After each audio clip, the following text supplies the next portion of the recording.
Details చూస్తే తెలంగాణలో భారీ పెట్టుబడులు పెట్టేందుకు ఎస్టీటీ గ్లోబల్ డేటా సెంటర్ ముందుకొచ్చింది. రాష్ట్రంలో 3,500 కోట్ల పెట్టుబడులు పెట్టేందుకు ఈ సంస్థ రాష్ట్ర ప్రభుత్వంతో ఒప్పందం కుదుర్చుకుంది. మంత్రి శ్రీధర్ బాబు సమక్షంలో ఒప్పందం కుదిరింది. సింగపూర్లోని ఎస్టీటీ డేటా సెంటర్స్ కార్యాలయంలో ఈ కార్యక్రమం జరిగింది. ఎంఓయూపై ఎస్టీటీ సీఈఓ బ్రూనో సంతకాలు చేశారు. ఎస్టీటీ ఇప్పటికే హైటెక్ సిటీలో ఓ డేటా సెంటర్ నిర్వహిస్తుంది. ఇప్పుడు ముచ్చెర్లలోని మీర్ ఖాన్పేట్లో మరో డేటా సెంటర్ను ఏర్పాటు చేయనుంది. హైదరాబాద్ డేటా సెంటర్ హబ్గా మారుతుందని సీఎం రేవంత్ రెడ్డి తెలిపారు. ఎస్టీటీ డేటా సెంటర్ నిర్ణయాన్ని ఆయన స్వాగతించారు.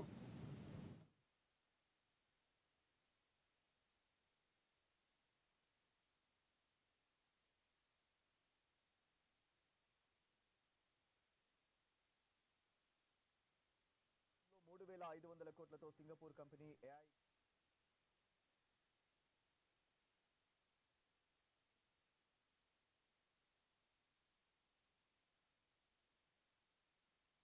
తెలంగాణలో భారీ పెట్టుబడులు పెట్టేందుకు ఎస్టీటీ గ్లోబల్ డేటా సెంటర్ ముందుకు వచ్చింది.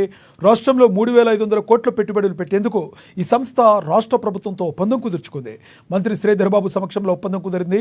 సింగపూర్లోని ఎస్టీటీ డేటా సెంటర్స్ కార్యాలయంలో ఈ కార్యక్రమం జరిగింది. ఎంఓయూపై ఎస్టీటీ సీఈఓ బ్రూనో సంతకాలు చేశారు. ఎస్టీటీ ఇప్పటికే హైటెక్ సిటీలో ఓ డేటా సెంటర్ నిర్వహిస్తుంది. ఇప్పుడు ముచ్చెర్లలోని మీర్ ఖాన్పేట్లో మరో డేటా సెంటర్ను ఏర్పాటు చేయనుంది. హైదరాబాద్ డేటా సెంటర్ హబ్గా మారుతుందని సీఎం రేవంత్ రెడ్డి తెలిపారు. ఎస్టీటీ డేటా సెంటర్ నిర్ణయాన్ని ఆయన స్వాగతించారు.